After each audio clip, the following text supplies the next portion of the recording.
রাজশাহীতে বেলা ১২টা থেকে বিকেল ৩টা পর্যন্ত কারফিউ শিথিল করা হয়েছে। আরও জানাচ্ছেন সহকর্মী আবরার শায়ের। আমরা এই মুহূর্তে রয়েছি রাজশাহী শিরোইল ঢাকা বাস স্ট্যান্ডে। এখানে যাত্রীরা অভিযোগ করছেন বেলা ৯টা পর্যন্ত গাড়িগুলো ছেড়ে গেলেও তারপর থেকে আর কোনো গাড়ি ছেড়ে যায়নি ঢাকার উদ্দেশ্যে। টিকিট করা থাকলেও তারা অপেক্ষা করছেন এখন পর্যন্ত। অভিযোগ, চাঁপাইনবাবগঞ্জ থেকে আসা যে বাসগুলো সেগুলো কাশিয়াডাঙ্গাতে পুলিশ আটকিয়ে দিয়েছে, ফলে বেলা ১২টার আগে কোনো গাড়ি আর ঢুকতে পারছে না শহরে। এছাড়াও বিভিন্ন পয়েন্টে আমরা পুলিশি টহল দেখেছি, পাশাপাশি কোনো গাড়িকে নগরীর মধ্যে ঢুকতে দেওয়া হচ্ছে না। এছাড়া সেনাবাহিনী টহল দিচ্ছে, এখন পর্যন্ত বিজিবি র্যাবও টহলে রয়েছে। শুধু বাস না, বিআরটিসি কয়েকটি বাস আমরা উপজেলা পর্যায় থেকে রাজশাহীতে আসতে দেখেছি, তবে রেল যোগাযোগ একেবারেই বিচ্ছিন্ন, কোনো ট্রেন কিন্তু এখনও ছেড়ে যায়নি। ফলে জনসাধারণ যারা রয়েছেন তাদের দাবি খুব শিগগিরই এই কারফিউ শিথিল করা হোক এবং জনজীবন স্বাভাবিক করা হোক। এখন পর্যন্ত ঢাকা বাস স্ট্যান্ডে থেকে খুব কম পরিমাণে বাস ছেড়ে যাচ্ছে, রাতের বেলা তো কোনো বাসই ছেড়ে যাচ্ছে না। যারা রয়েছেন এখন তারা চাইছেন খুব দ্রুত তাদেরকে ঢাকাতে পৌঁছে দেওয়া হোক।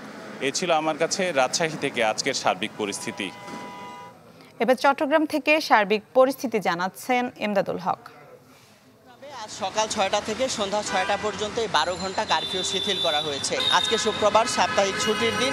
এই দিনেও লোকজন কিন্তু তুলনামূলকভাবে একটু কম বের হন। তারপরেও আমরা যেটি দেখছি যে রাস্তায় গণপরিবহন সহ ব্যক্তিগত গাড়ি চলাচল কিন্তু অনেক বেশি বেড়েছে। অন্যান্য যে কোনো স্বাভাবিক দিনের মতোই আসলে কিন্তু নগরীতে যে জনজীবন সেটি কিন্তু এখন আছে।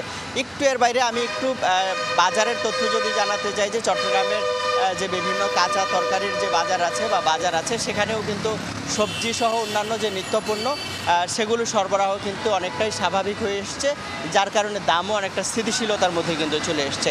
আর চট্টগ্রাম বন্দরের কার্যক্রম ইন্টারনেট সেবার যেহেতু বন্ধ ছিল, এর কারণে কিন্তু বেশ কয়েকদিন বিঘ্নিত হয়েছে, কিন্তু এখন সেটি কিন্তু অনেকটাই স্বাভাবিক হয়ে এসছে এবং আমদানি রপ্তানির যে কার্যক্রম সেটি অনেকটা স্বাভাবিক হয়ে এসছে। চট্টগ্রাম বন্দর থেকে সারা দেশে পণ্য সরবরাহের যে কার্যক্রম, যেহেতু যান চলাচল অনেকটা স্বাভাবিক হচ্ছে, সারাদিন যানবাহন চলাচল করতে পারছে, পণ্যবাহী সারা দেশে কিন্তু চলাচল করছে। এর বাইরে যে কন্টেইনার ডিপোগুলো আছে সেগুলো থেকেও কিন্তু বন্দরে আসছে।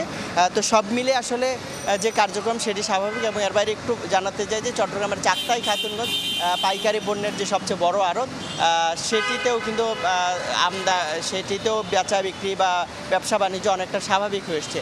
সব মিলিয়ে আসলে জনজীবন যদি বলা যায় যে বেশ কয়েকদিনের অস্থিতিশীলতা ছিল, স্থবিরতা ছিল, সেটি কাটিয়ে ওঠে এখন কিন্তু অনেকটাই স্বাভাবিক হয়ে এসছে বন্দরনগরী চট্টগ্রামের জনজীবন।